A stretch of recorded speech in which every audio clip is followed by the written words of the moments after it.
kayo po ay pumasok na po sa buhay paglilingkod, ine-expect ng Panginoon, gagawin po natin yung mga bagay na ikasisiya niya. Amen? At kung ikaw po ay binago ng Diyos at bago ka na talaga, pakinggan niyo po mga kapatid, dapat alam niyo po ang ginagawa niyo sa loob ng simbahan. Amen. Na pagpasok mo dito, alam niyo po, kilala at alam ng Diyos ang ating mga motibo bakit tayo narito.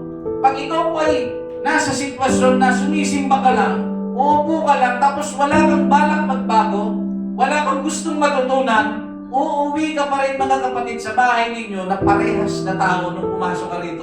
Amen. Kaya nga tayo pumapasok sa simbahan kasi gusto nating mabago. Dahil meron tayong mga kaisipan na taliwas sa kagustuhan ng Panginoon. So kung ikaw po ay binago na ng Panginoon, alam naman po natin yan. Ang sabi sa John chapter 4 verse 24, sambahin natin ang Diyos sa Espiritu at katotohanan. Pasensya na po, no offense mga kapatid ha. Gusto ko lang mabuksan ang isipan ninyo. Wala pong tao na nagsasabing pinupuri kita, Panginoon, nang wala kang ginagawa. Ano ba, nakaupo ka lang?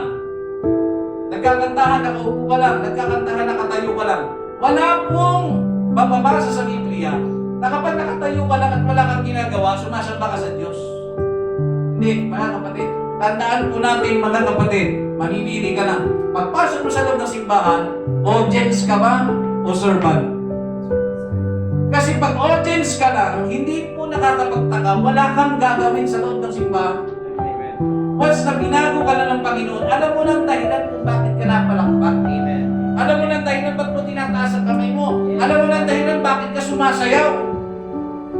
Hindi ka sumasayaw, pumapalakpak dahil nagpapakitang gilas ka. Kundi naiintindihan mo na ang bawat palakpak mo, ang bawat sigaw mo ng praise the Lord ay para sa Diyos. Dahil alam mo sa sarili mo, pag sinasabi mong praise the Lord, nabibigyan mo ng kasiyahan ng Diyos. Paano ka sarili mo? Dahil masaya ka sa ginagawa nyo o ginagawa mo. Ang tanong mga kapatid, kapag kayo ba ay pumapalakpak, masaya ba kayo sa ginagawa nyo? Pag nagtataas pa tayo ng kamay, masaya ba tayo sa ginagawa natin? Pag sumasayaw po ba tayo? Pag tumutugtog po ba tayo? Masaya ba tayo sa ating ginagawa? Kasi kung hindi, baka hindi ka pa nababago mga kapatid. Ang sino mang na kay Kristo, bagong nilalang na. Ang taong ayaw pong lumapit sa Diyos, ayaw magsisi at magbalik loob sa Panginoon, ang buhay niya ay hindi po pabuti, kundi pasama ng pasama. Yan po ang aral ng Biblia mga kapatid. Sumama ng sumama talaga ang tao.